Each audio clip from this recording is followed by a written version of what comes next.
You're tuned into That's Life, where we celebrate the beauty, the chaos, and the wonder of real life. Sometimes it makes you laugh, sometimes it makes you cry, but it always makes you feel. Settle in. We're just getting started.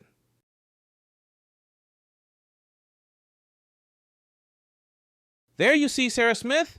Everything is perfectly fine with your daughter, Catherine Adams said in a confident voice, bending over tiny Annie.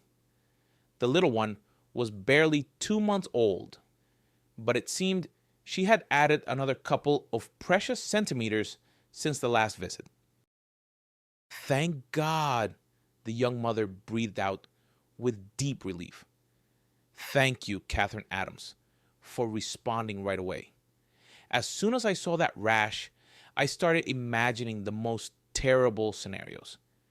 I thought of everything. You shouldn't give in to excessive worries. There's no need to make things up, the pediatrician advised, checking the baby's tiny hands and feet one last time. It's better to call me right away.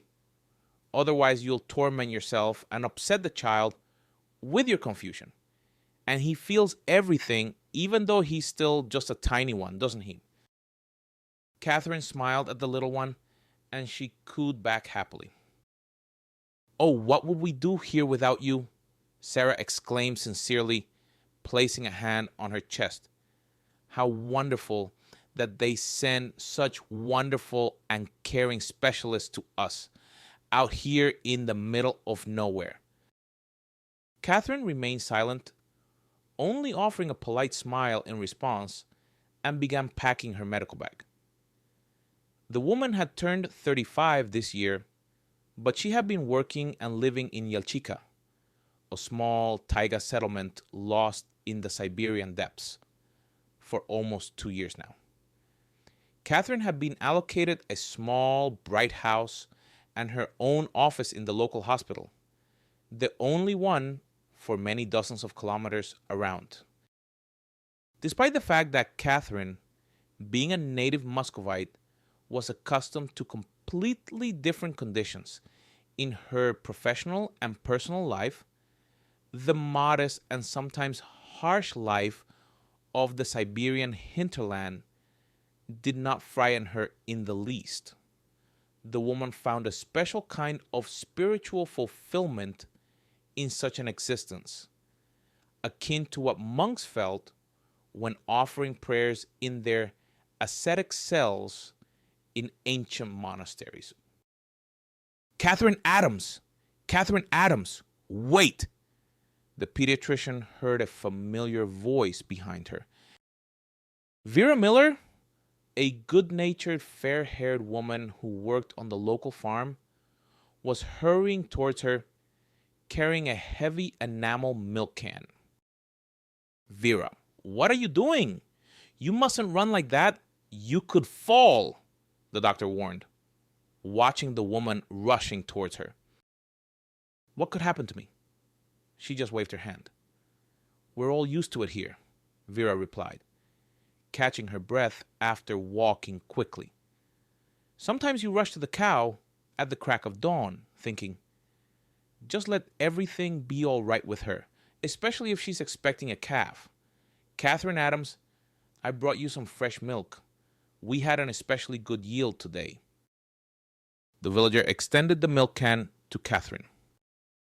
Oh, Vera, you shouldn't have, the doctor tried to refuse. However, the milkmaid showed admirable persistence. Take it, take it. She shook her head. You wouldn't believe how much of this stuff I have at home.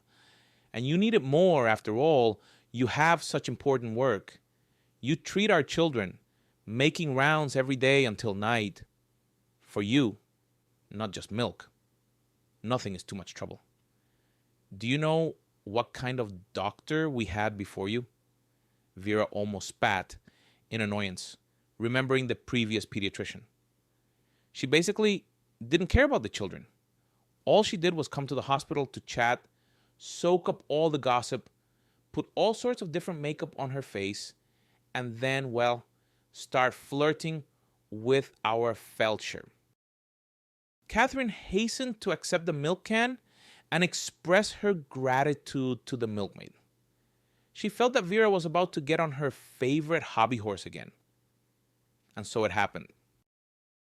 But no matter what that Petersburg goat did, Vera continued ranting, no matter how she tried to charm him, our Mark Thompson wasn't going to notice her at all. Just you try. I understand, Vera, but I really must go now. I still have many documents to check at the hospital. However, there was no stopping Vera. She couldn't calm down until she had poured out all her thoughts and feelings. Such was her generous village soul. Mark Thompson is a bird of a completely different feather. He's one of those, what do you call it? The woman struggled for the right word, stumbling for a moment. I remember. He needs a completely different kind of girl. Vera looked at Catherine with cheerful cunning and added, he needs to find a wife like you, quiet, calm, someone who adores children. The young pediatrician blushed, feeling the color flood her face all the way to the roots of her hair. Vera, please, you really shouldn't. Catherine Adams, take a look at him. Ever since Mark Thompson lost his wife, Sally, he's been like a lost soul for nearly 5 years. The local crowd doesn't suit him. He came to us from the capital too, back in the day. Catherine sincerely wished the ground would swallow her up at that moment. Quickly muttering something about urgent matters, she thanked her again for the milk and hurried away from Miller. Everyone, literally everyone in the settlement, was trying to matchmake her with the local felcher, Mark Thompson. Catherine didn't deny it. He was a striking man, well-built, broad-shouldered, with a dignified gait, and only 5 years older than her. However, despite the attention Mark Thompson himself showed her, Catherine did not reciprocate his feelings. For her, the handsome felcher widower remained merely a pleasant colleague who aroused absolutely no feelings in her soul. And how could it be otherwise when another person, her own husband, had forever occupied a place in the young pediatrician's heart? Catherine hurried to chase away the sad thoughts, especially since the modest building of their village hospital, painted in beige and light gray tones, was already looming ahead. As she climbed the steps of the porch, the woman involuntarily thought about how lucky she was that the local residents had accepted her so warmly and kindly. It is well known that not every outsider, especially one from Moscow, can win the trust of villagers. But Catherine had managed to become practically one of their own, largely due to the fact that she was literally obsessed with her work. Even now, upon entering her small, cozy office, the woman wanted to immediately start filling out some papers when her attention was drawn to a huge, lush bouquet standing on the table. Someone had already put the flowers in a vase, and a wonderful, fresh scent filled the room. No, not this again, the pediatrician thought. I've asked so many times. Catherine Adams, knock, knock. May I come in? Mark Thompson, beaming his perfect white smile, slowly squeezed between the door and the frame of the office. And good day to you, Mark Thompson. Catherine put on a polite smile. I assume these flowers are from you? Do you like them? He said. I decided to cheer you up a bit. Lately you've been looking quite sad. Is everything all right? Catherine placed the milk can under the table and exhaled confidently. Couldn't be better. But you really didn't need to spend so much. The woman shifted her gaze back to the bouquet. Just wishing me a good day is enough. We've already discussed this, Mark Thompson. I am categorically against any signs of attention at the workplace, and outside of work too, for that matter. Thompson's smile faded slightly. However, the man was not going to give up without a fight. You know, my dear Catherine, sometimes I think you're deliberately teasing me, the felcher said, his face unchanged. Honestly, I don't understand why you're doing this to me.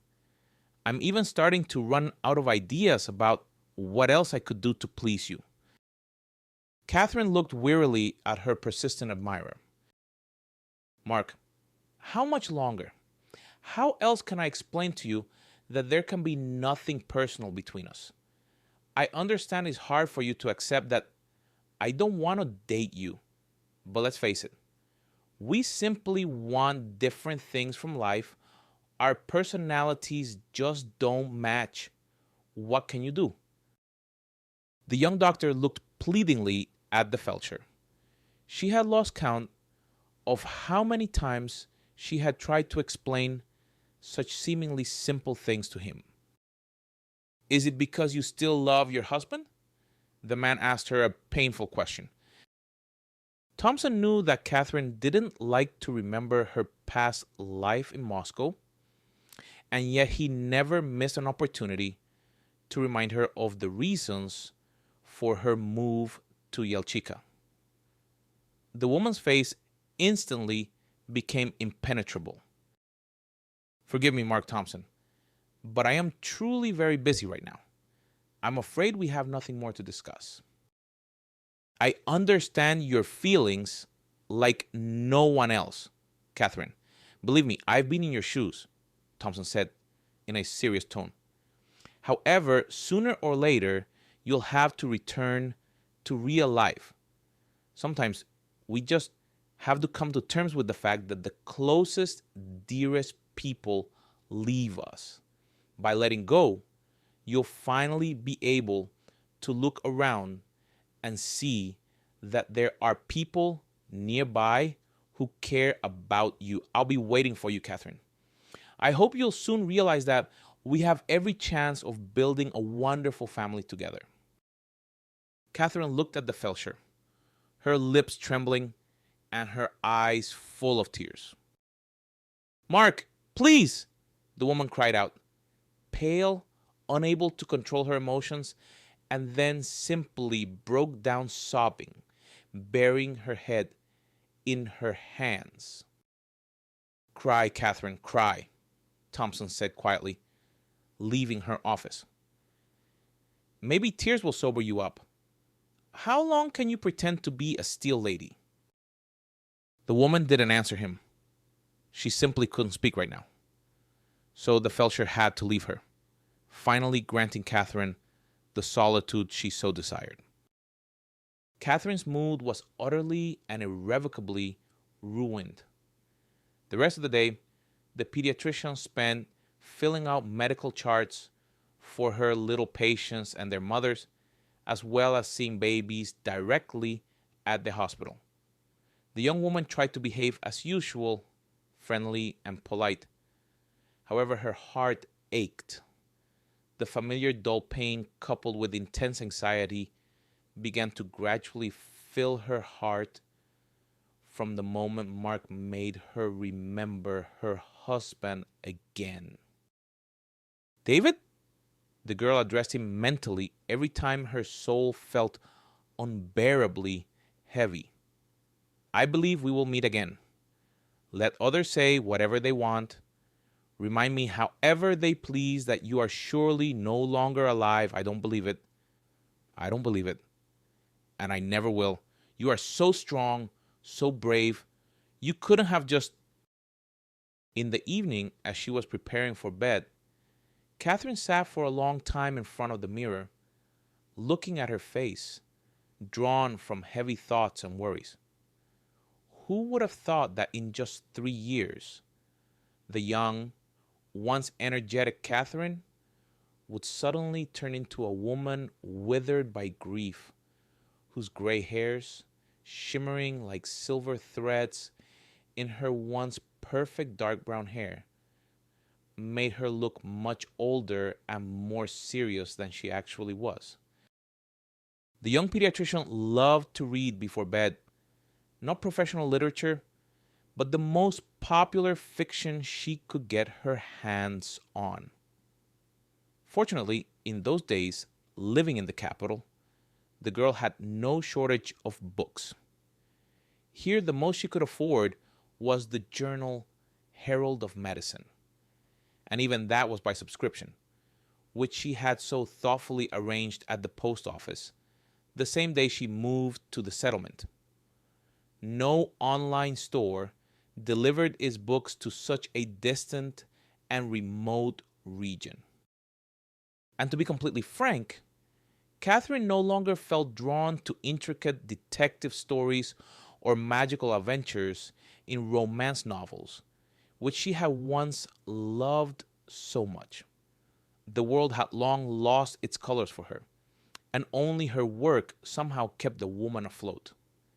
By immersing herself completely in the problems of newborns and their young, and sometimes not so young, mothers, Catherine thus suppressed her own pain, which stung her in the very center of her soul every time the woman remembered that she herself was unable to have children.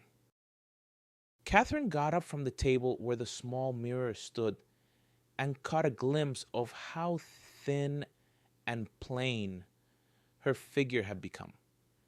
The expression that loneliness dries up a woman like nothing else described her perfectly during that difficult period of her life. She was lonely, and she loved.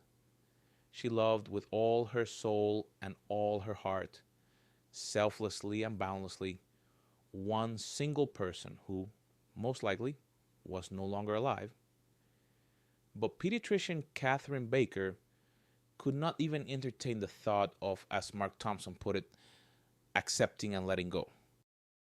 But despite all the darkest moments of her reflections, in that same heart where the persistent pain now surged, there still remained a faint hope. A hope that lifted Catherine out of bed every morning and made her believe that one beautiful day she would still hear the familiar warm voice of her beloved husband. That night, the woman couldn't close her eyes. Her thoughts kept returning to her past, to those wonderful and easy years when she and her husband were truly happy and nothing clouded their quiet family joy. They made grand plans for the future and had no idea that all the happiness they had built with such effort and persistence could collapse in an instant. Catherine felt tears stream down her cheeks again. "Oh my God," the woman whispered to herself. "David, my dear, forgive me. I'm such a sentimental, silly girl." Before poor Baker's inner eye, the colorful pictures of the years spent with her husband involuntarily flashed again, gradually plunging the woman into a deep, yet simultaneously beautiful and sad sleep, which the healer of children's ailments herself would have preferred not to see at all, so as not to become even more emotional after her inevitable awakening. Once upon a time, Catherine had a completely different life. The bright lights of the capital, work in one of the best clinics in the city, weekend meetings with friends, and shopping trips to fashionable boutiques. All this was an integral part of the young pediatrician's daily life. Catherine was born into a good, respected family of doctors. Her mother worked in gynecology all her life, while her father was one of the leading surgeons at the Sklifosovsky Institute. The girl always had the example of her parents before her eyes.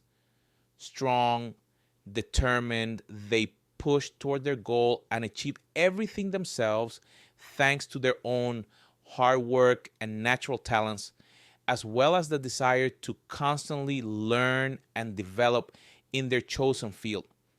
But besides all that, they also loved each other madly.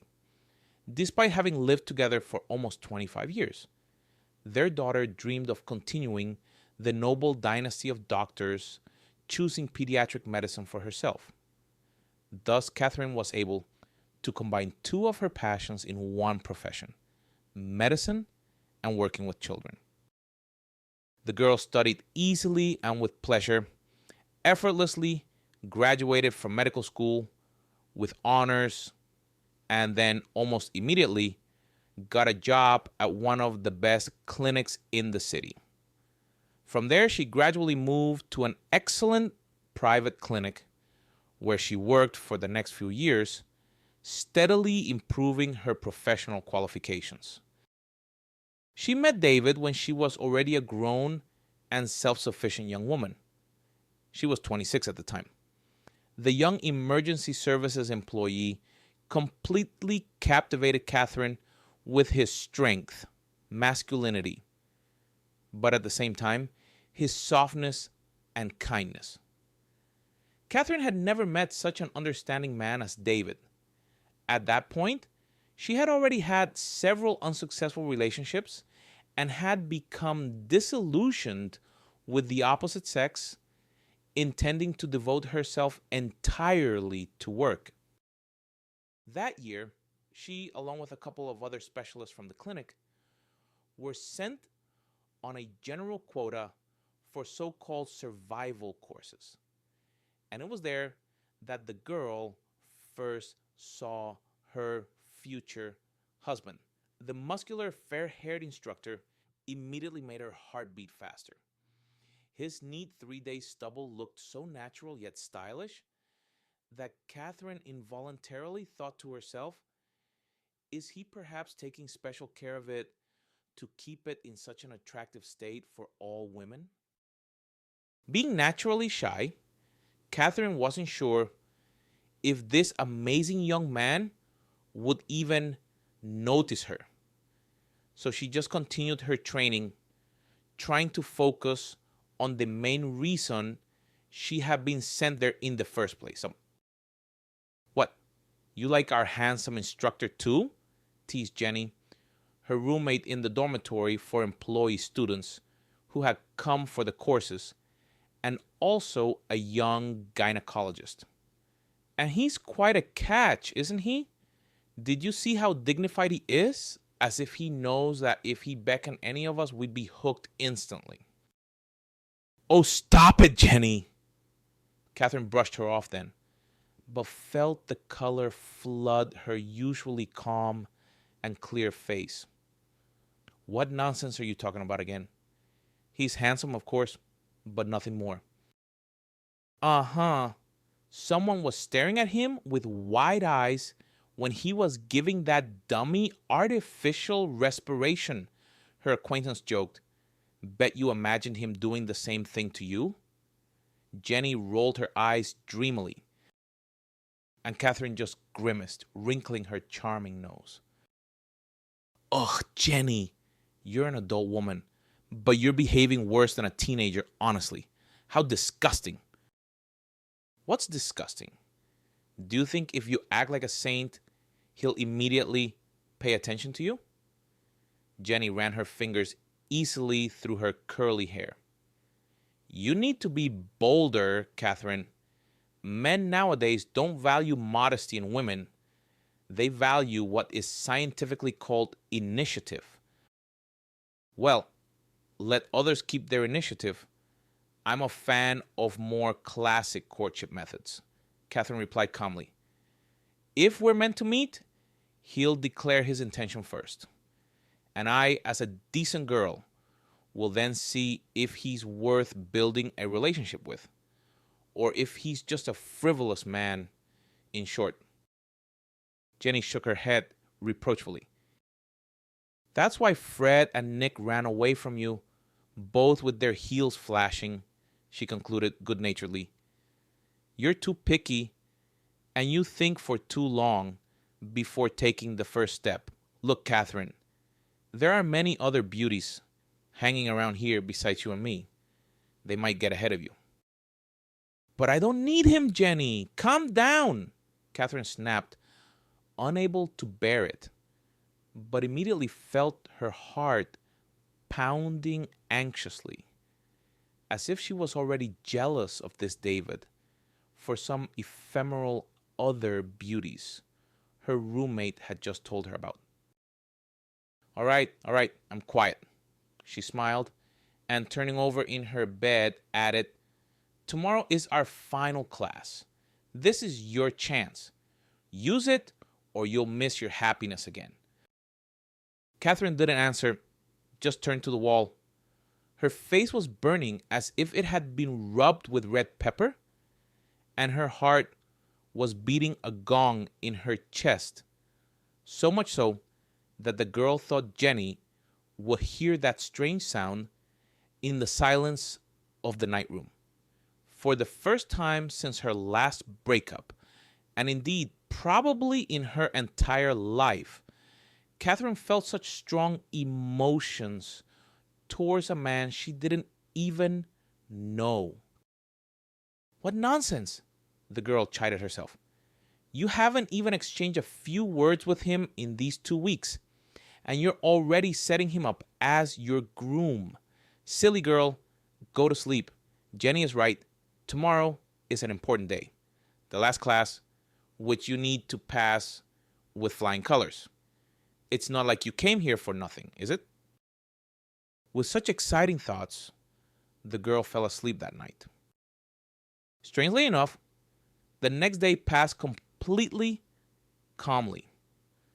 Catherine passed her exam with a solid A, and while getting ready to go with the other girls to a creative evening organized for them by the base staff. Just as the girl was meticulously examining herself in the mirror, trying to make sure the dress she had chosen wasn't too short for such an event, there was a quiet knock on her door. Come in. Who is it?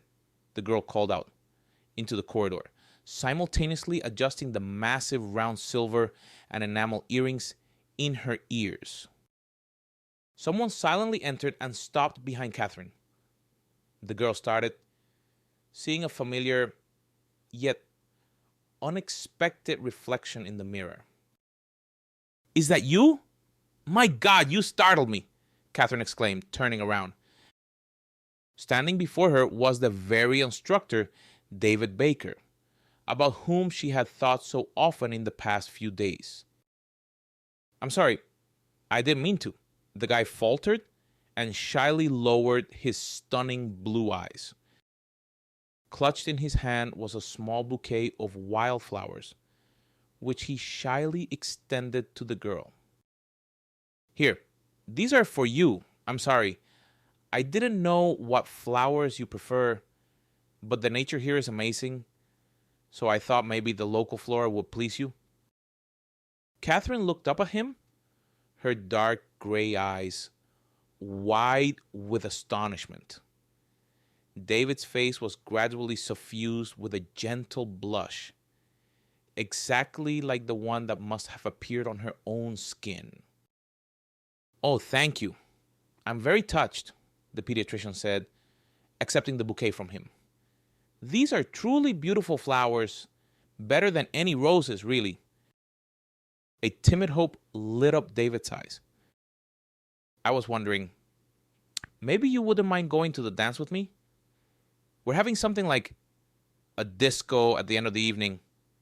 It's funny, of course, grown men dancing to pop music, but still. I've been watching you since last week. Forgive my frankness, but Catherine, I really liked you. So I would be very honored if you will spend this evening with me as my companion. Catherine was so overwhelmed with delight that she lost the power of speech for the first minute. To think, the seemingly stern emergency services employee turned out to be such a gentle and vulnerable person. It's truly impossible to guess what is hidden behind the facade of male brutality and outward calmness. It turned out that David had been experiencing the very same feelings as Catherine all this time. Of course, I will grant you that honor, the girl replied playfully and smiled sweetly at her chosen one. Just promise me you won't smoke too much. You know, there's nothing worse than a partner who has been smoking before a dance. I just can't stand cigarette smoke. A bright and pleasant smile lit up David's face. Oh, that wish I can easily grant, the young man said, imitating a fairy tale genie. Because I've never smoked and don't plan to start. So I obey and comply. The guy put his hands together in the characteristic genie gesture of a house and bowed slightly. Catherine, at that moment, didn't know where to put herself from embarrassment. Good heavens, forgive me for that tactlessness, the girl exclaimed. I should have guessed that many of your colleagues lead healthy lifestyles. It's just that both of my previous admirers weren't averse to indulging in a cigarette from time to time, and I suffered terribly from it afterwards. Catherine looked into David's blue eyes and bit her tongue. What possessed her to mention past men? But today, the emergency services employee took her words with understanding. He seemed completely unfazed by the mention of the girl's former romances. Offering her his arm, David, like a true gentleman, escorted her straight to the local community center, where the emergency services staff had already prepared a wonderful concert for all the students, with jokes, poems, and even songs of their own composition. Catherine really liked the latter and was very impressed by them. That evening, the girl heard a real bard song for the first time. Thank you for this wonderful evening, she thanked her companion when the dancing ended. And they, walking slowly under the blossoming apple trees, reached the women's dormitory. I haven't felt so, so free perhaps in a very long time. It was so easy to get away from everyday worries and the ubiquitous hustle and bustle here. Yes, David drawled, agreeing with her. I've always felt that this place has its own special energy. It seems like nothing special, just an ordinary base in the Moscow region. But once you drive a few kilometers away from Moscow, it feels like a completely different world around you. No high rises, no shopping centers at every turn. Just the calm and measured life where everyone can find their true place. Catherine looked at David and couldn't believe her happiness. Here he was, a man who understood her inner state like no one else. No matter how much she loved the capital with its frantic pace of life, the bright, sometimes garish shop windows of ubiquitous cafes and stores, it was only here, many kilometers away from Moscow, that she truly felt what life was. It was as if all her senses were instantly heightened, giving her a secret yet simple knowledge. Everyone has their true purpose. One only needs to follow it and the call of their heart, and then harmony and grace will surely come into your life. Catherine? David looked at her with unexpected seriousness. Tell me, can we see each other again? Don't think me presumptuous. It's just that I feel like something good could come of this between us. Of course, the girl assured him calmly. Let's exchange phone numbers. As soon as I get back to Moscow, I'll text you right away.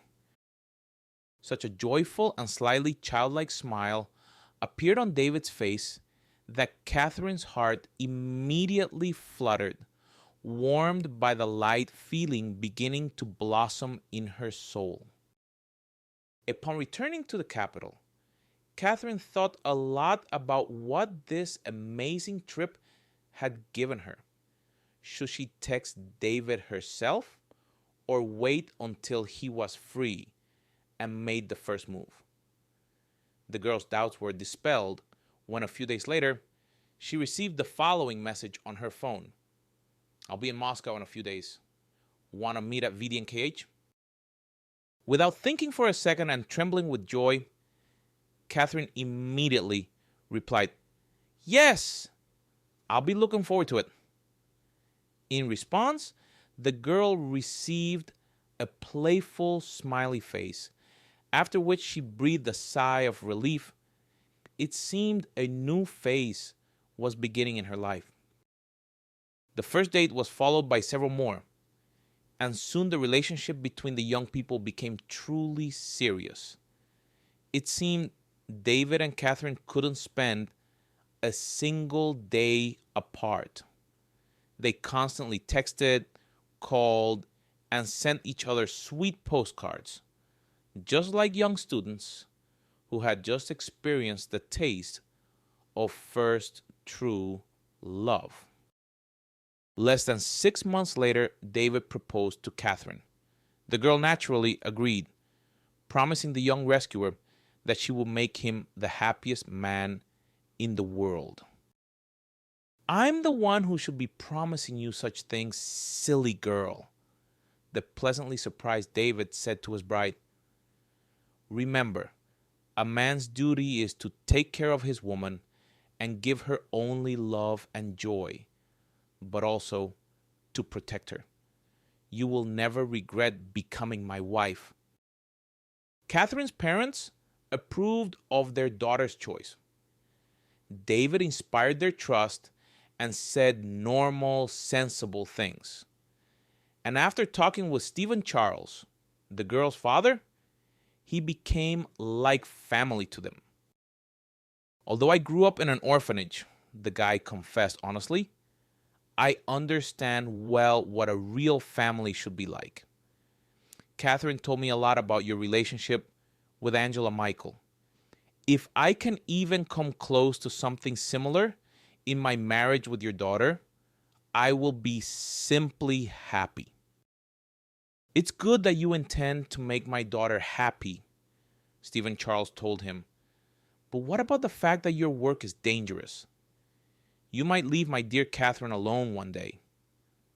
And then what? This question didn't faze David at all. All safety measures are taken at our base regarding transport and equipment. Monthly diagnostics are performed, and in case of any damage, parts or technically important components of the equipment are immediately replaced. David spoke to his future father-in-law as if reporting on the state of an official facility to his superiors, clearly, precisely, so that the man will have no doubts, and his work, although fraught with risk to life, was provided with everything necessary to avoid that very risk. As for Angela Michael, she accepted her future son-in-law as if he were her own son. The woman worried that David, having grown up in an orphanage, had not received enough maternal warmth in childhood, and therefore, at every opportunity, she tried to feed the young man homemade pastries or hot rich soup.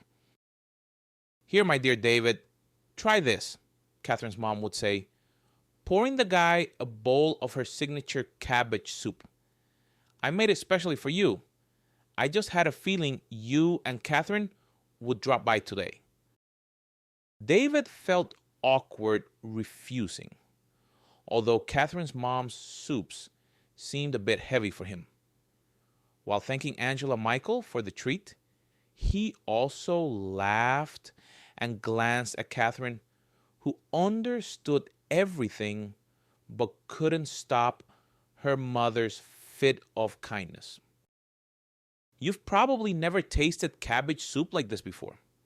Angela Michael continued fussing around David. Catherine knows how to make it too. Just don't forget to remind her often, because with her work lately, all she does is eat on the go. But she can't do that now. After all, she's getting married.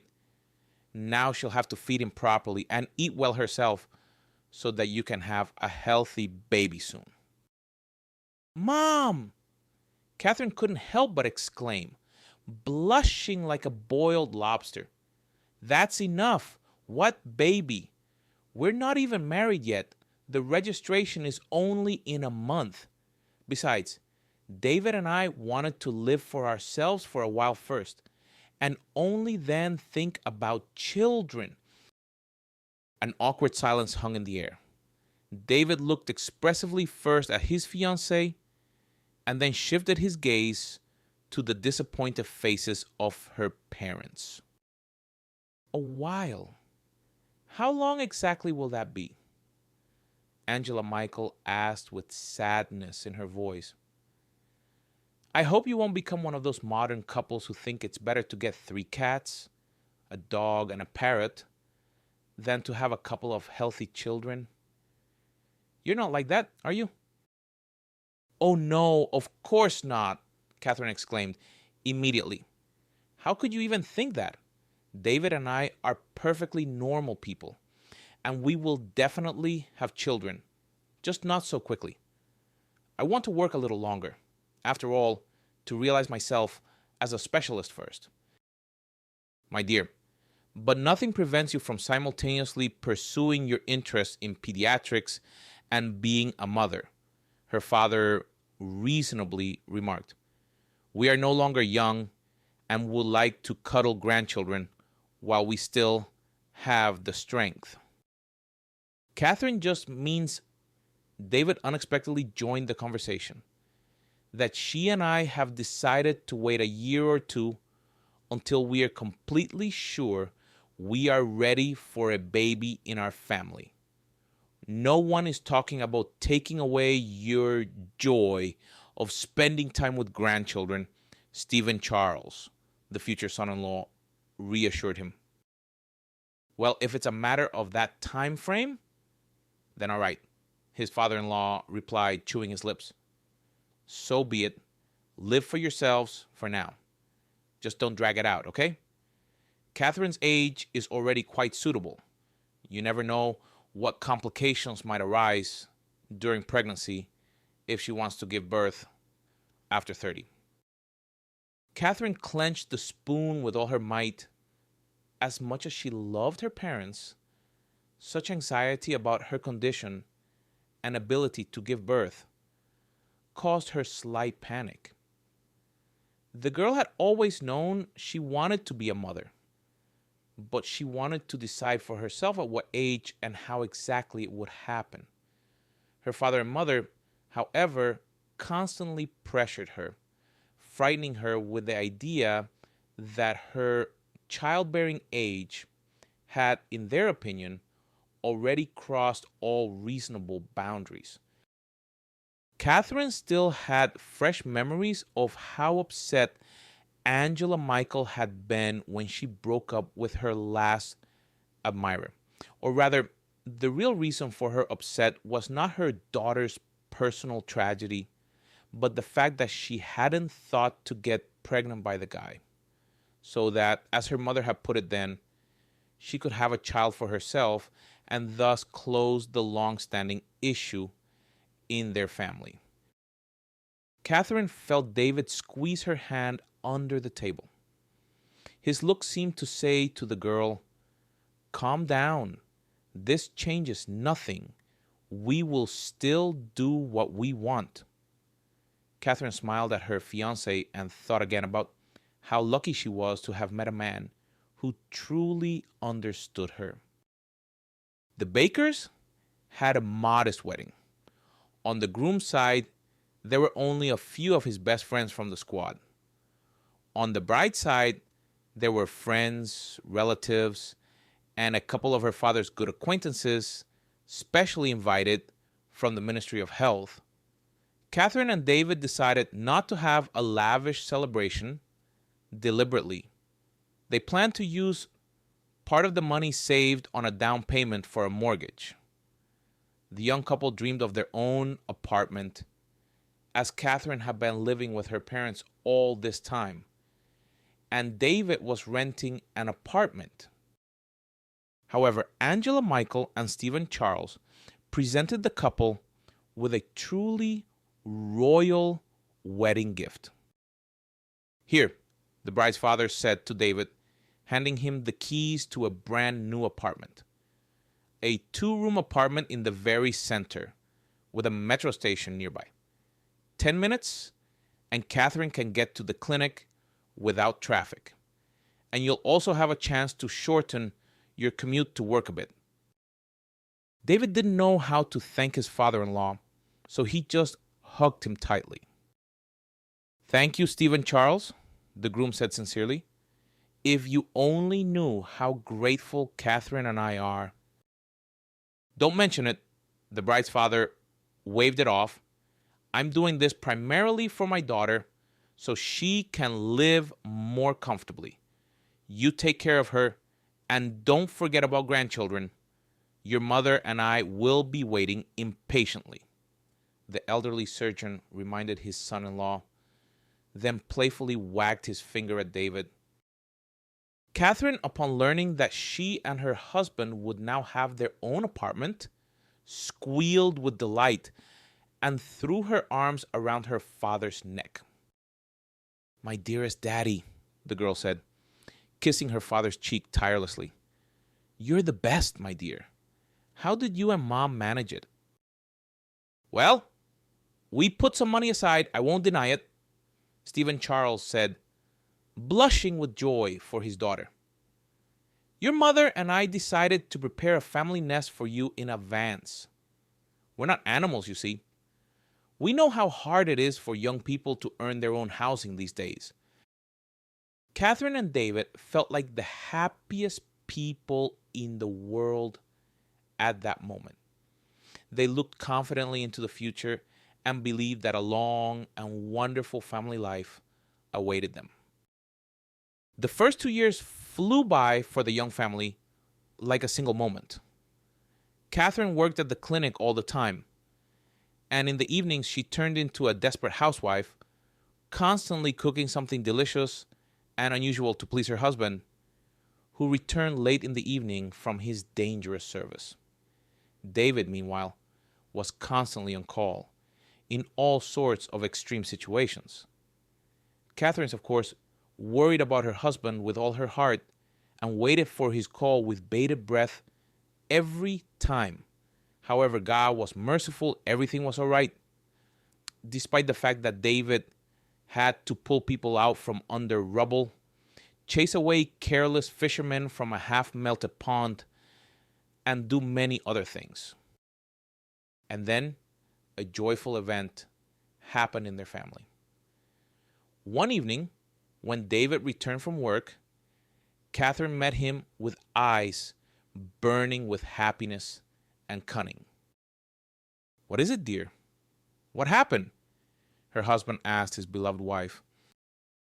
"I have a surprise for you," Catherine confided, and pulled him into the living room.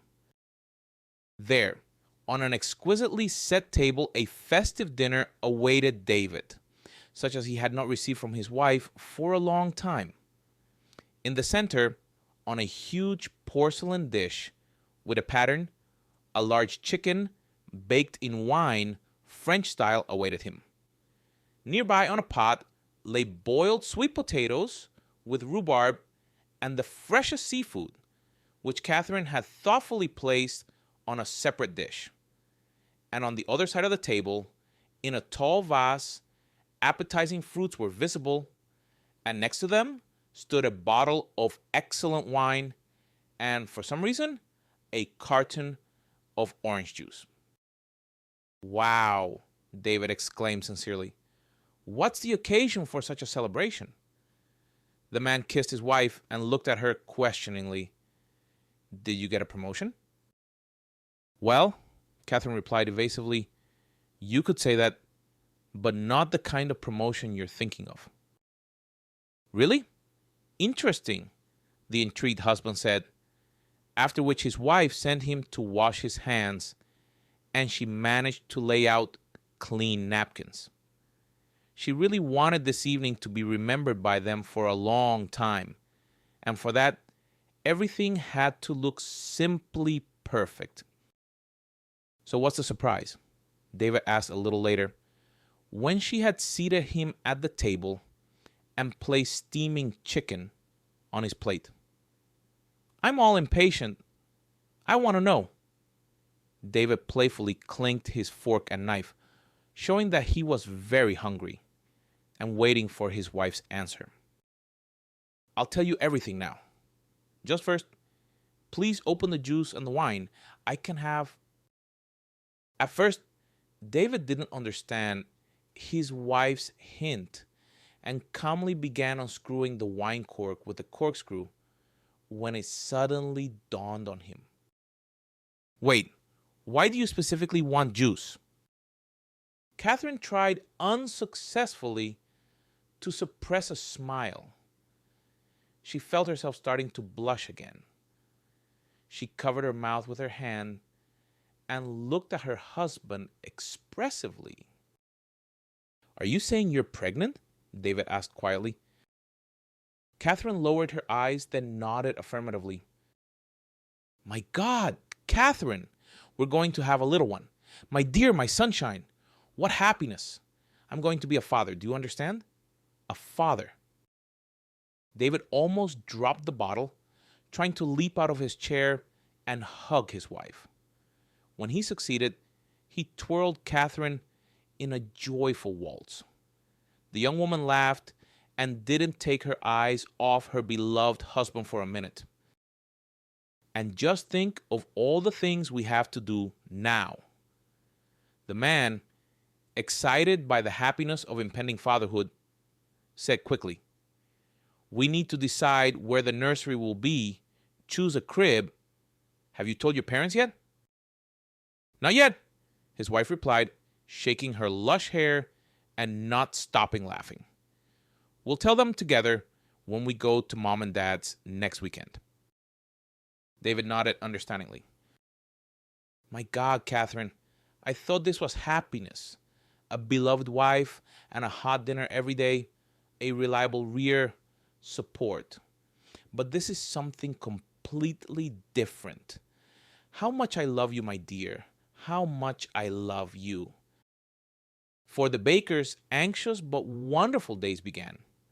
Everything seemed to remain as before, but now every evening they were busy with matters typical for all expectant parents. Together they chose a stroller for the baby, dreamed of how they would paint the wall where they would put the baby's cradle, argued about whether they would have a boy or a girl, and what name they would give their future child. One day, when Catherine was already 3 months pregnant, she and David decided to spend their day off culturally. So they went to the theater. A new production of The Flying Dutchman was being shown, and Catherine really wanted to see it. The play impressed the young woman with its scenery and the power of the actor's performance. The evening promised to be truly unforgettable, as after the theater, David suggested going to a restaurant as well. But after such a 3-hour spectacle, we definitely need to eat something unusual, David said happily to his wife as they were leaving the Bolshoi Theater. "You must be terribly tired. I would be a terrible husband if after all this I also made you cook something at home. No, we'll go and eat somewhere nice." "If you do that, you'll be just the perfect husband," Catherine agreed.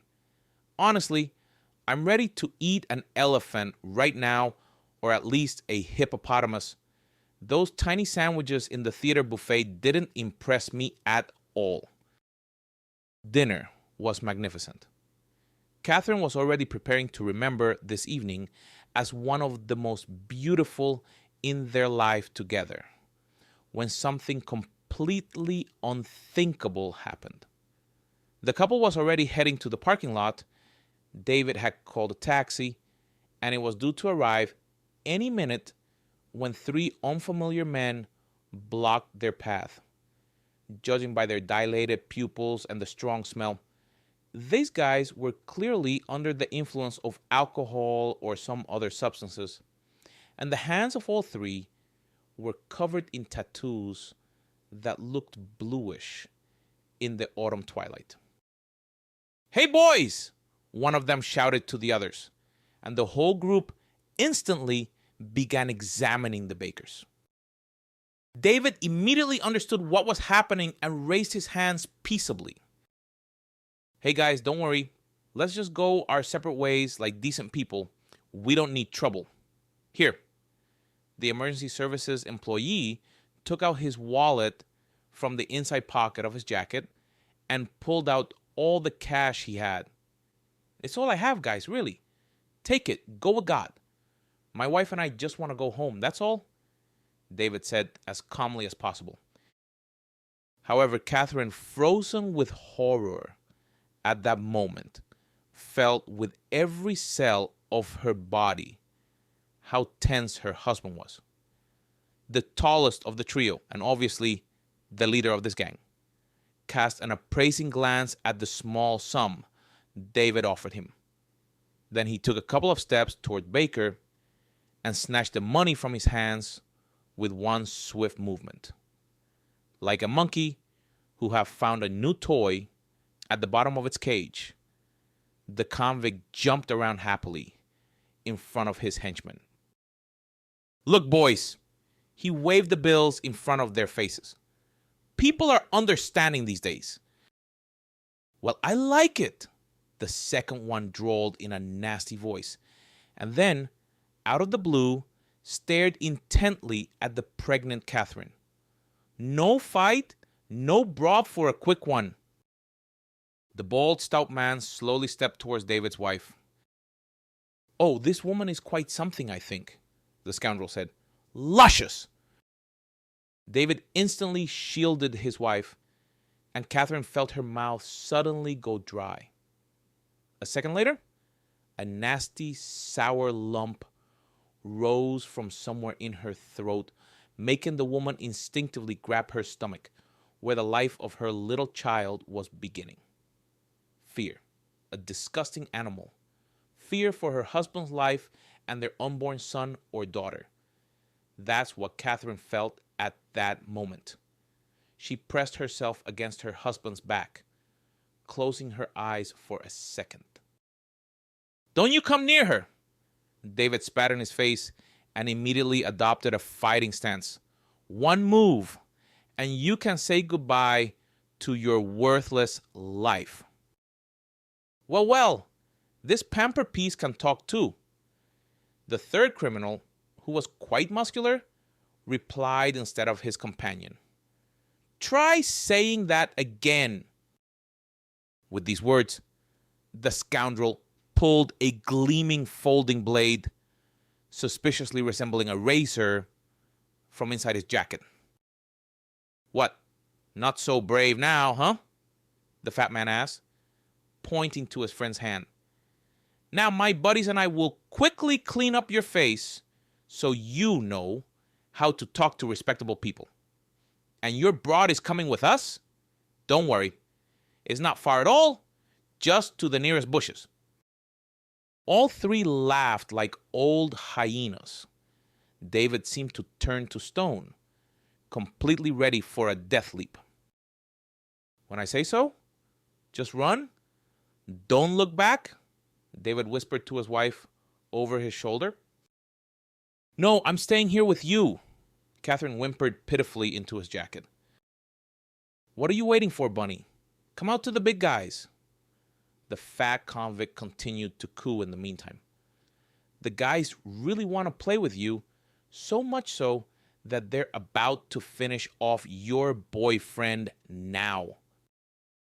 Barely finishing speaking, all three rushed at her husband. "Run!" David shouted to his wife, and immediately engaged in an unequal fight with the three ghouls. He began striking them with random kicks and punches, trying to drive the bandits away from him. The man couldn't perform any holds as he risked slowing down too much, which would have led to a fatal loss for him.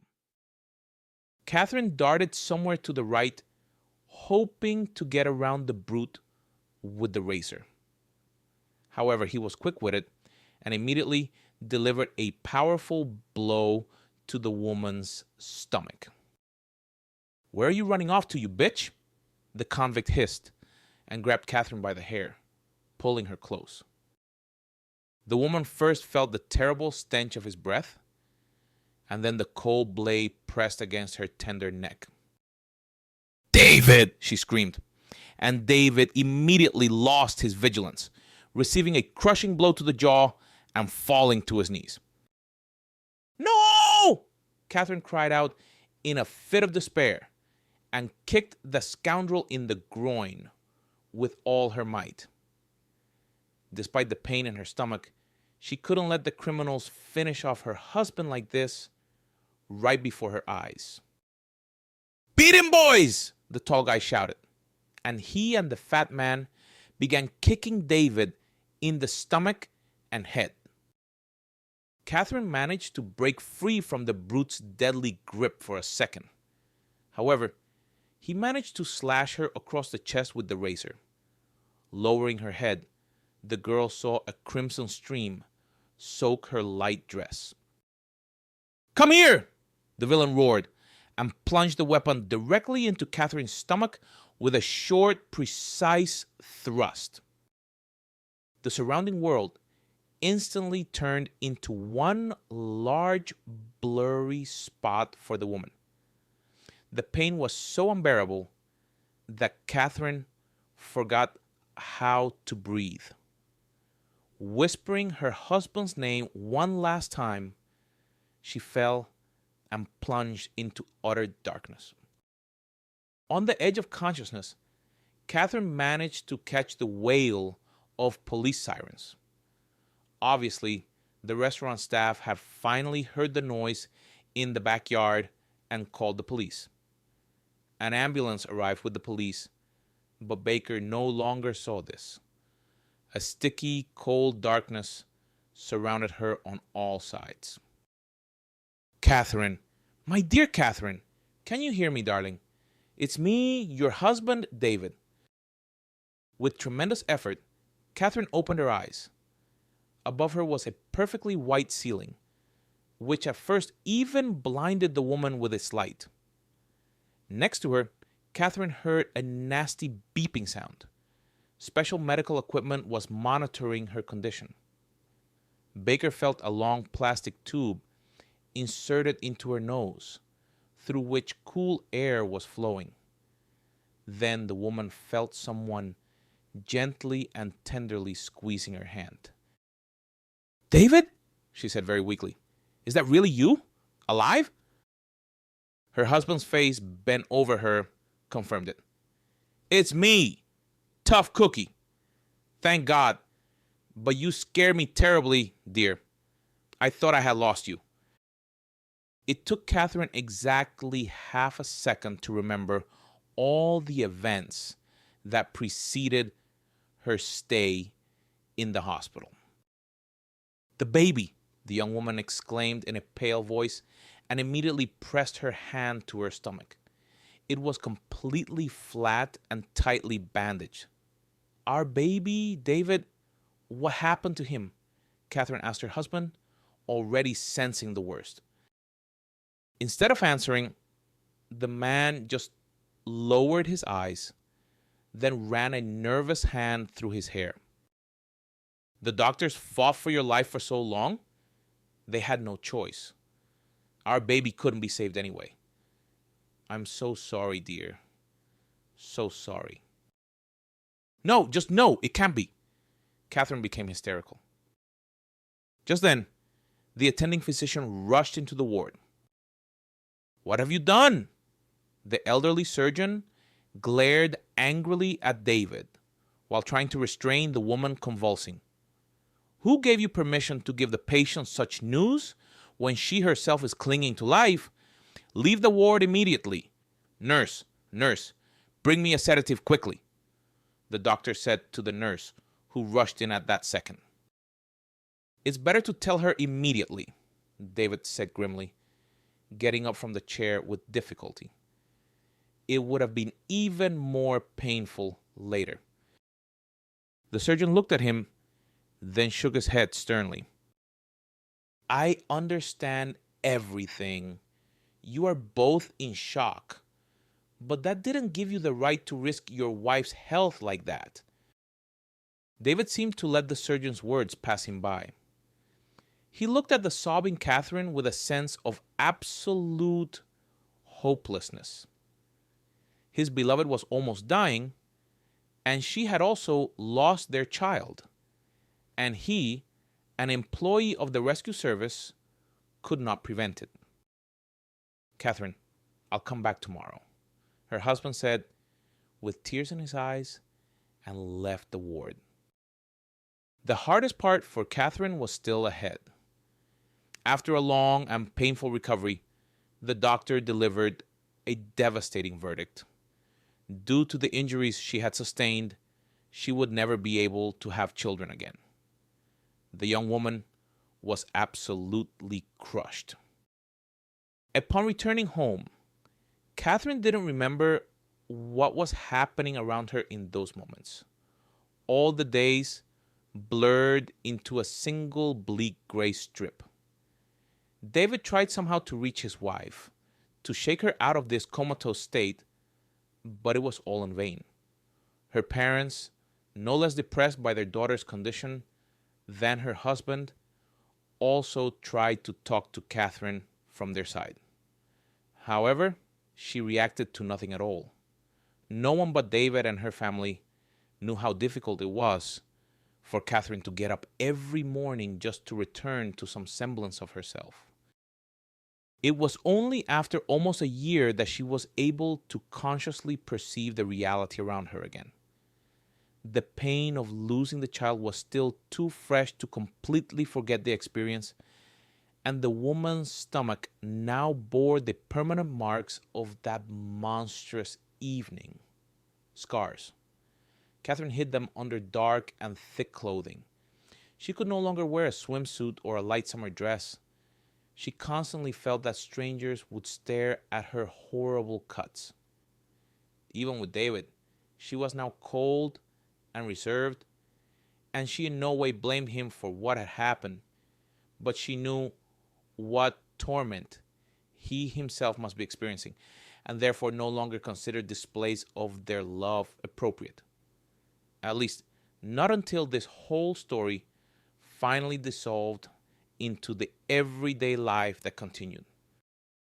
To recover and distract herself from the unbearable sadness, Catherine returned to work.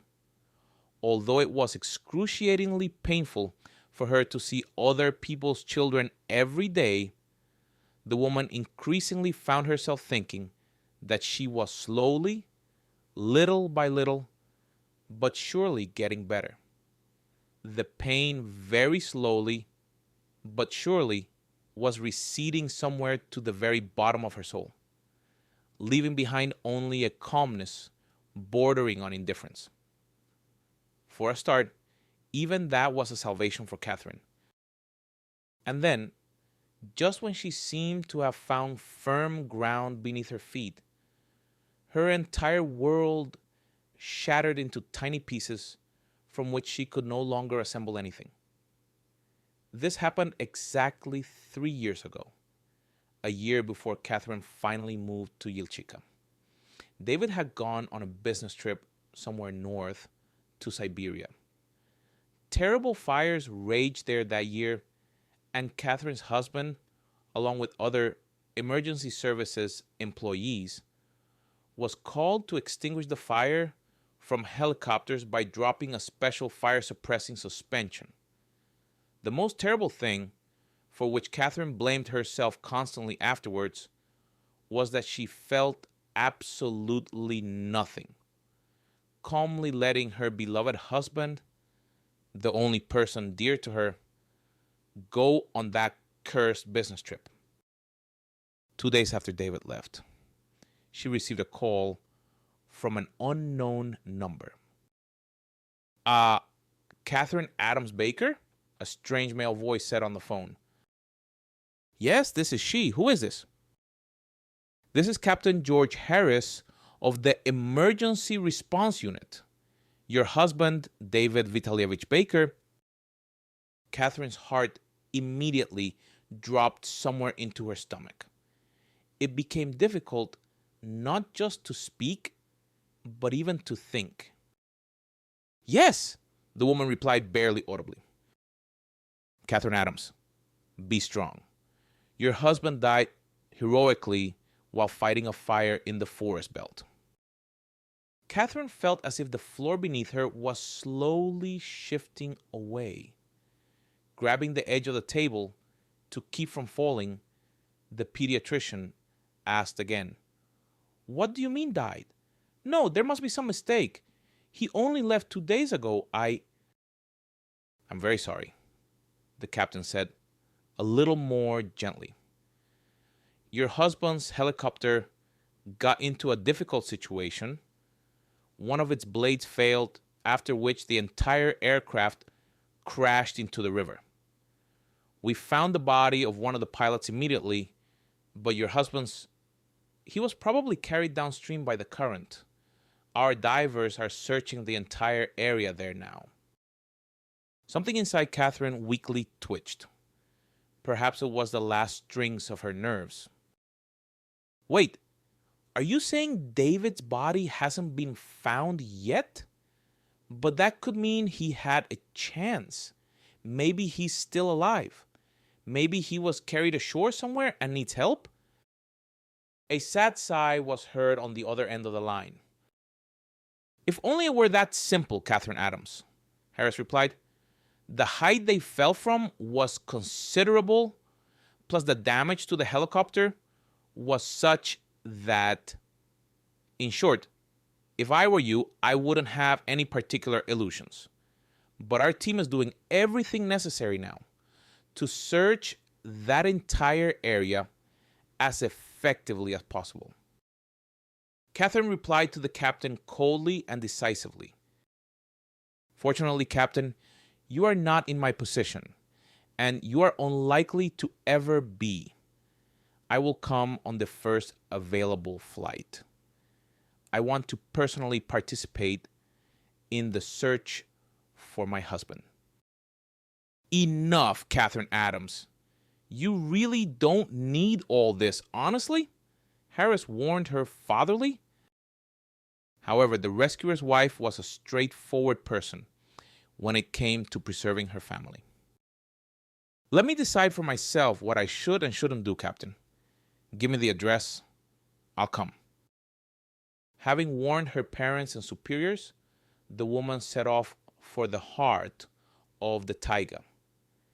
Together with members of the search and rescue team, Catherine scoured the local forest far and wide, but unfortunately found no trace of David.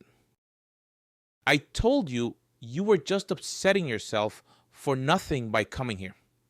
Captain Harris complained about Catherine's arrival. We didn't achieve anything significant anyway. No, Catherine said firmly.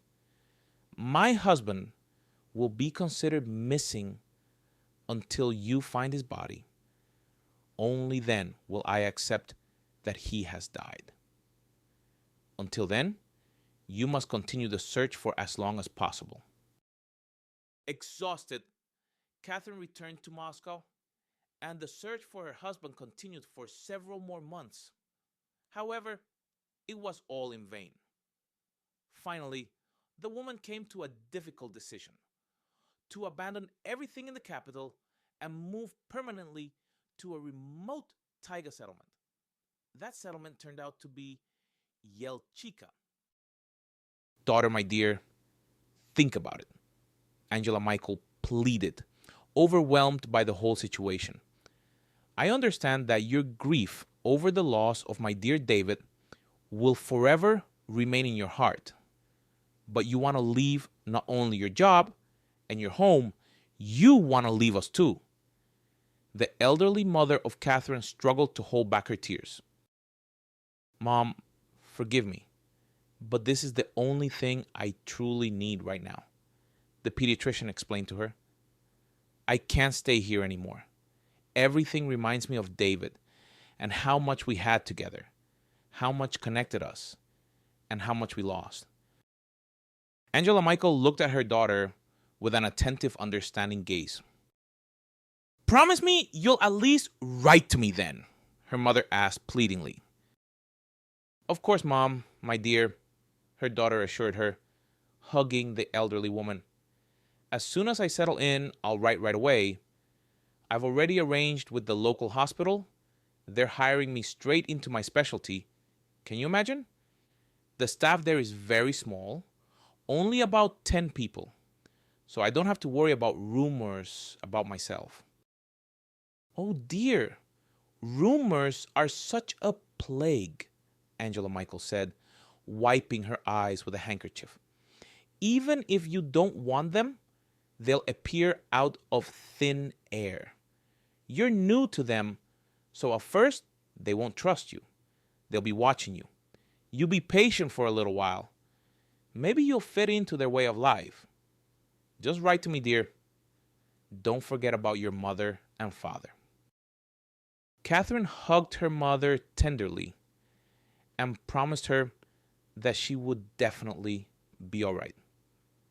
The next morning, she was already sitting on a plane taking her to the distant, unknown Siberian lands. When Catherine woke up the next morning, after a difficult night full of dreams mixed with memories, her head ached so much that the woman didn't know what to do with herself. After taking 2 painkillers, Catherine somehow made her way to her medical station, hoping that the fresh air and the scent of forest herbs would cheer her up a little. However, no sooner had the woman immersed herself in the documents than the milkmaid Vera burst into her office. Catherine Adams, help us! You're our only hope left, Vera said, breathless from running. Vera, what's wrong? Calm down, catch your breath. Shall I get you some water? No time! The fair-haired plump woman waved her hand at her. Get ready. Where to? Catherine didn't understand. Susie Miller, the granddaughter of our healer Alutina, is very ill. I was at their house the other day in the forest. Vera vaguely gestured around her. Susie was already, you could say, wasting away before my eyes then. And this morning, I brought the milk, and Alutina instructed me, call your doctor here, my potions aren't helping. Catherine had heard something about the local hermit Alutina Miller. The elderly woman, who was rumored to be over 100, rarely appeared in the village, preferring to buy groceries and things through local residents. Catherine didn't approve of the women going to the healer, but she couldn't do anything about it. They had been used to consulting her on all matters related to women's affairs since they were young. The only thing Baker hoped for was that they would be smart enough not to entrust their lives and the lives of their small children to the midwife. Not long ago, however, a rumor spread in the village that Alutina had a granddaughter. But no matter how hard Catherine herself tried to visit her to check on the baby, she could never find the old witch's forest hut. And Alutina's daughter, Ellie, flatly refused to see doctors. She and her grandmother, Catherine, realized, were generally against modern technology and medicine. But they've ruined the child with their herbs, Catherine exclaimed anxiously and immediately got ready to go. How old is this Susie anyway? Vera thought for a moment. She seems to be very small still, a year at most. Even better, Baker said, shaking her head. Vera, can you take me there to Alutina's? Every time I go there, I get lost. Vera looked at the pediatrician strangely, then muttered quietly, Strange. somewhere. Interesting, the milkmaid replied louder. All right, just follow me step by step. The area is marshy. It's easy to stumble. Half an hour later, the two women were walking through the impenetrable forest thicket. Vera walked easily and briskly, almost flying over snags and sharp branches that seemed to avoid the village woman. For Catherine, this journey turned into a real hell. By the time they reached the edge of the forest, where the miller's neat hut stood, Catherine felt squeezed like a lemon and also scratched all over by the local trees and bushes. Here we are, Vera said contentedly, pointing to the healer's house. With your permission, I'll go home. I still have 1,000 things to do around the house. Of course, go. Catherine nodded at the milkmaid. Thank you for your help. It's amazing how I couldn't find their house all this time. It seems like it's not a long walk at all, but every time I seem to lose my way. Vera glanced at Catherine slightly suspiciously. Who knows why the old witch didn't let her near her house? Vera thought on her way back. It means she thought it was necessary. Maybe she felt some competition from her. After all, Catherine was a doctor, and a real one at that. Alutina and Ellie never liked doctors. Catherine, left alone, hurried up to the porch of the hut and quietly knocked on the slightly open door. No one answered the pediatrician. Then she decided to enter without an invitation. The atmosphere inside was the most mystical imaginable, as if Catherine had walked into Baba Yaga's house. Bunches of various herbs hung everywhere. Jars with strange preserves stood around, and there was a sharp scent of juniper and spruce needles. The young woman went into the living room, hoping that the sick child was somewhere here. The room turned out to be quite ascetic. An old oak table, a couple of chairs, a kerosene lamp, a chest of drawers, and a couple of framed photographs.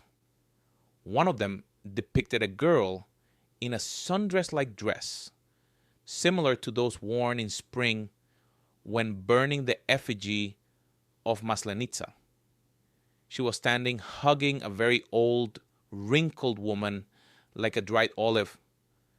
Apparently, these were Alutina and her daughter Ellie. My God, how old is Ellie then? Catherine thought to herself in surprise. If it's true that her mother is 100, then this woman is definitely a witch. She even managed to have a child. Catherine put the photograph back and looked at the second picture. And that's when something inside her seemed to snap, all at once. What did you come for? A cawing old woman's voice sounded behind Catherine.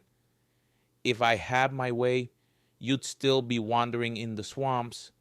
But apparently, a hopeless situation has arisen today. The taiga itself let you through to me.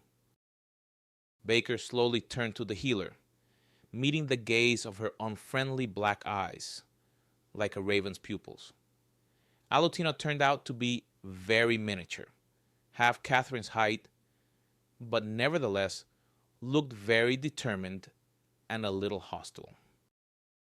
Where did you get this? Catherine asked, pointing her finger at the second photograph. There, with a thick beard and long hair hanging down, stood her David.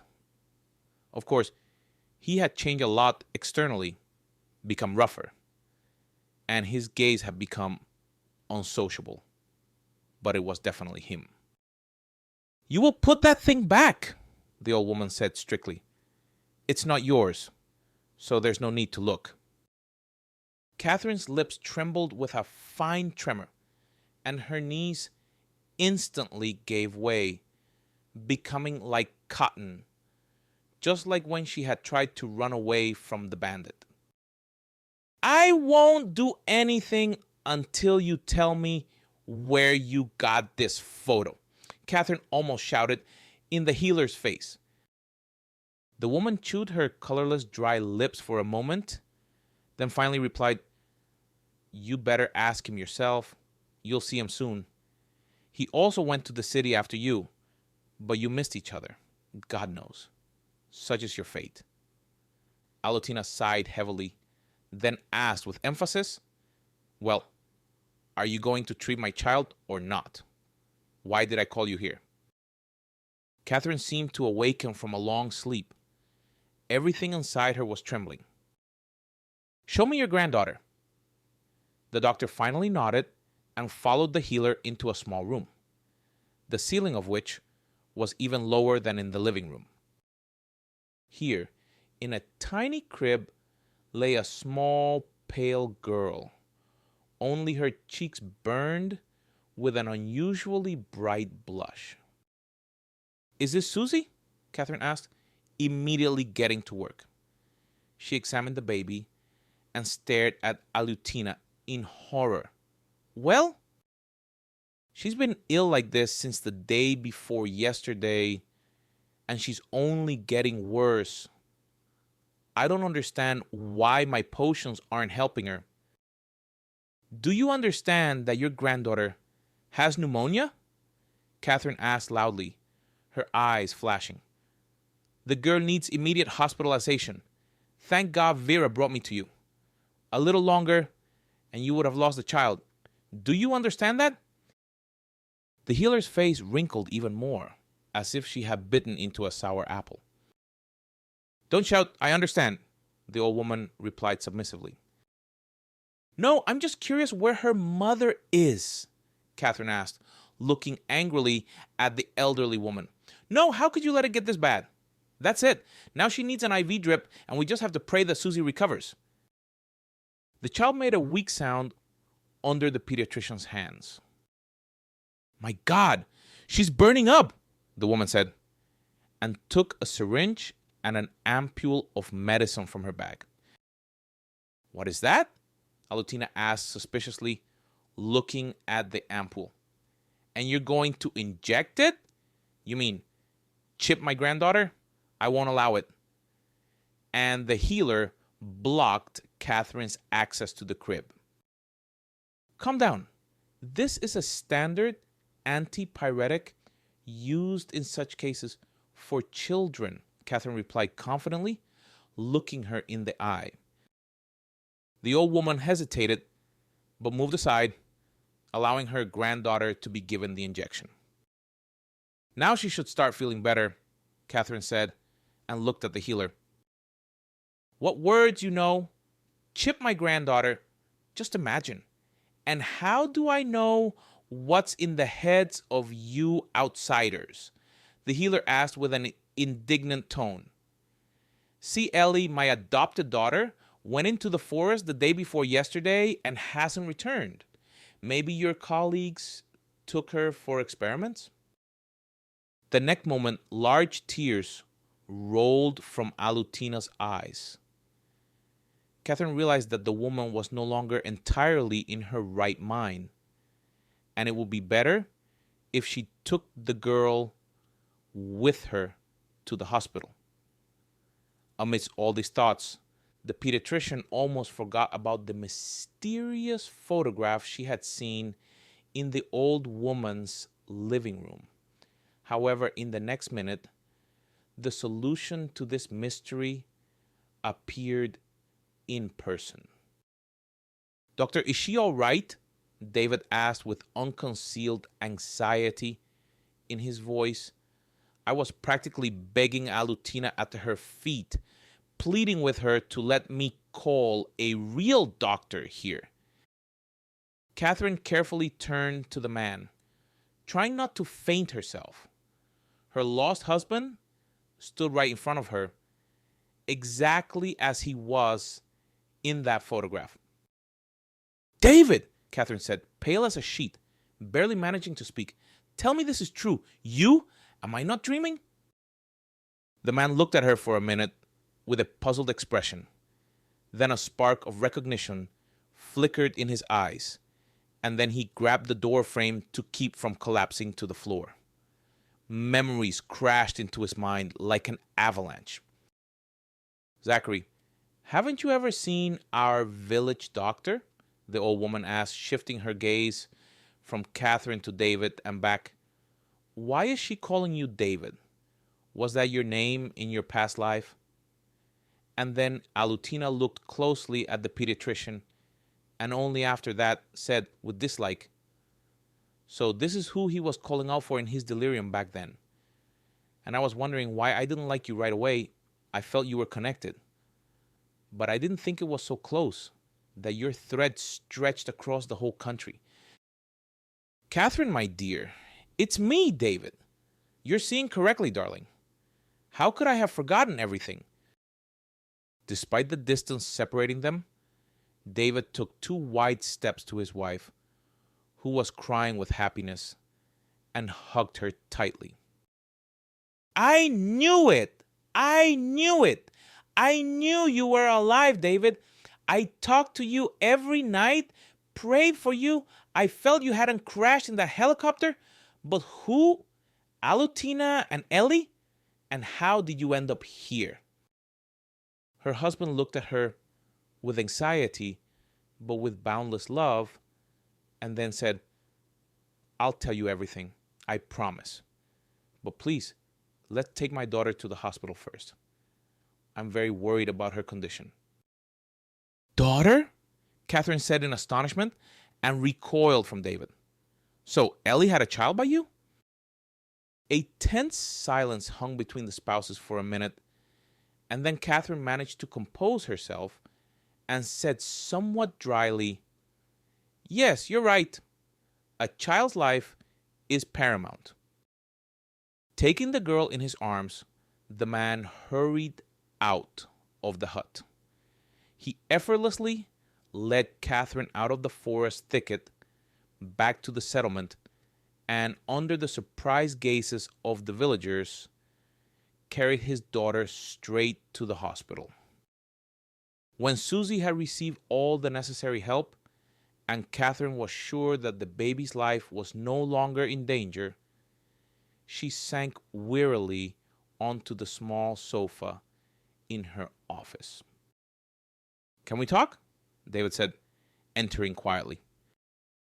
Catherine raised her eyes, red from worry and tears, to him. Is there anything left for us to talk about? She asked in a colorless voice. The man cautiously entered the office and locked the door behind him. Catherine, I have so much to tell you, he began. And before that, I want to assure you, if I could have remembered even one day of our life together earlier, I would have immediately returned to you in Moscow. Honestly. The woman smiled sadly in response.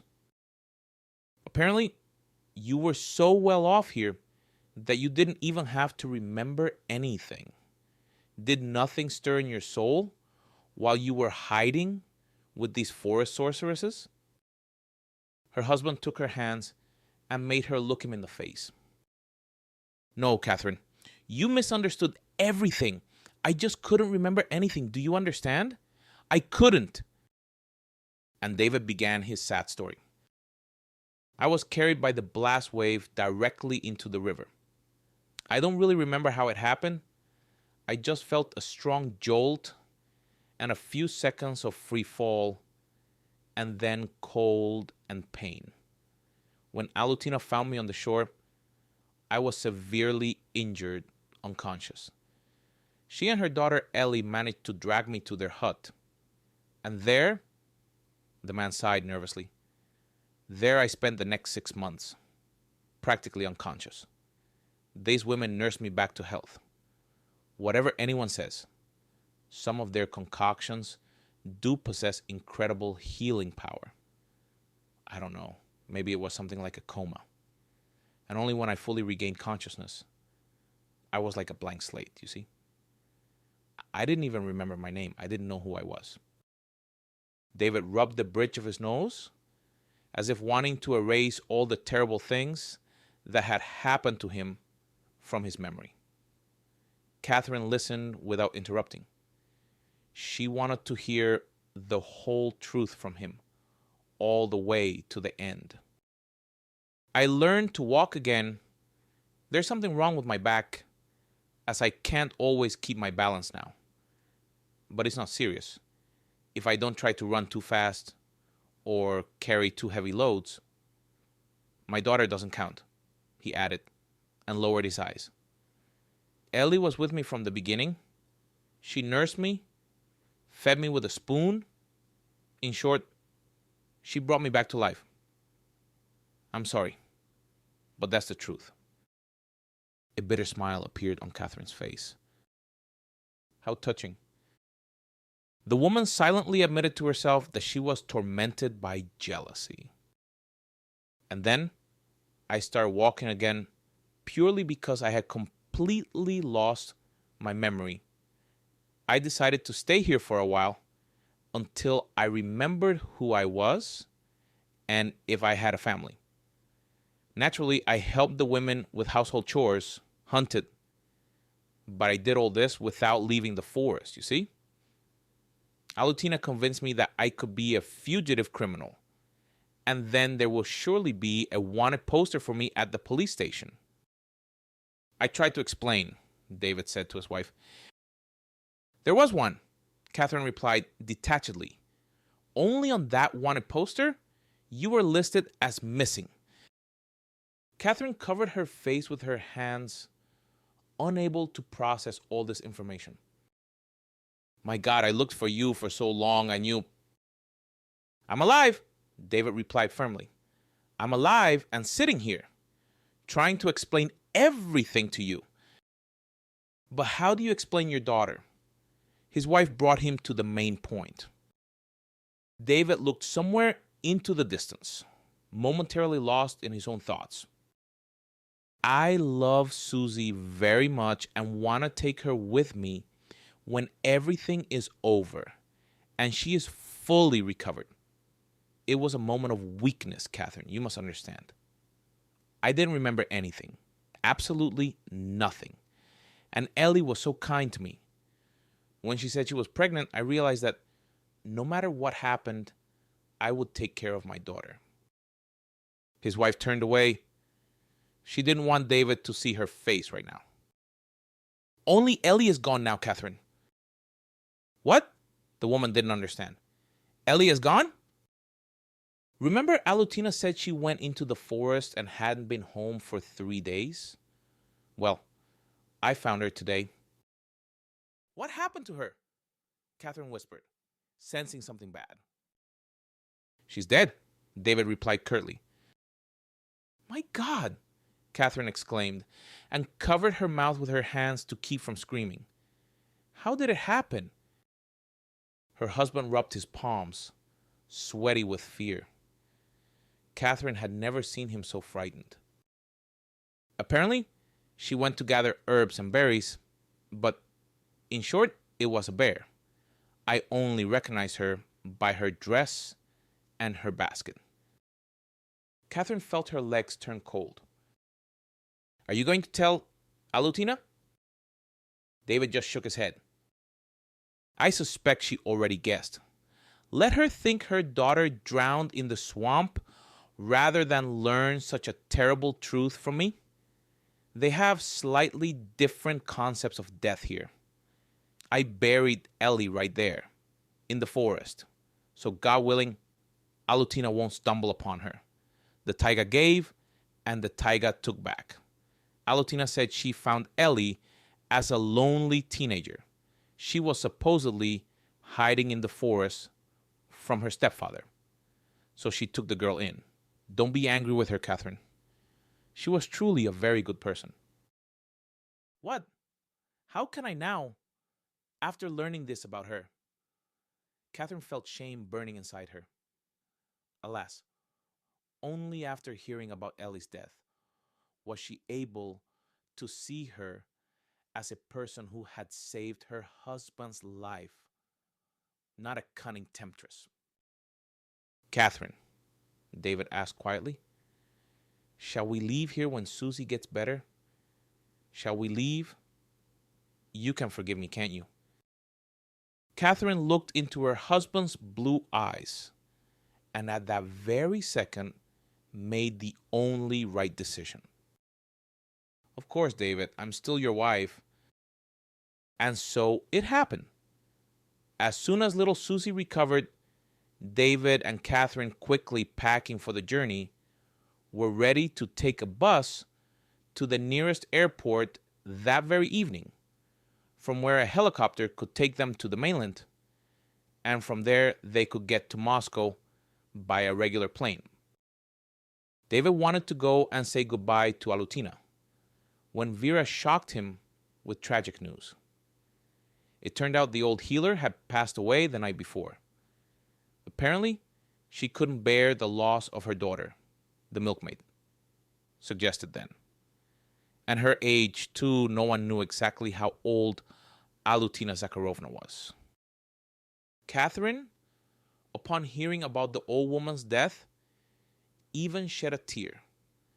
No matter how she felt about her and her unconventional methods of treatment, she had never wished her such a fate. Don't you worry, Catherine Adams, Vera assured her.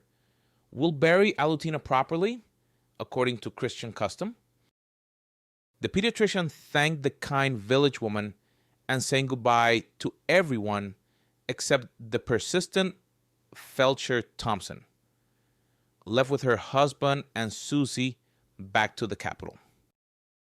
Upon returning home, their first order of business was to officially adopt little Susie and restore all of David's documents.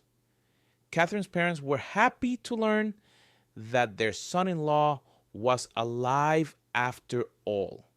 They held a big celebration for the occasion, and Susie became the long-awaited granddaughter they had been waiting for nearly 10 years after their daughter's wedding. David returned to work at the emergency services, but due to his injury, he could no longer work in the field, so he returned to what he had started with. Now he consults and trains young recruits. He is now full of strength and energy and wants to make his life calmer and more constructive, dedicating most of his time to raising his daughter and his beloved wife. Catherine continued working at the clinic, returning to her previous duties. Just as before, she treats children. Only now she has her own little daughter waiting for her at home, whom she loves more than life itself, and for whom she thanks God every day. Thus, having gone through a series of misfortunes and trials, the Baker family finally found a second chance at happiness. And this time, they are not going to let it slip away.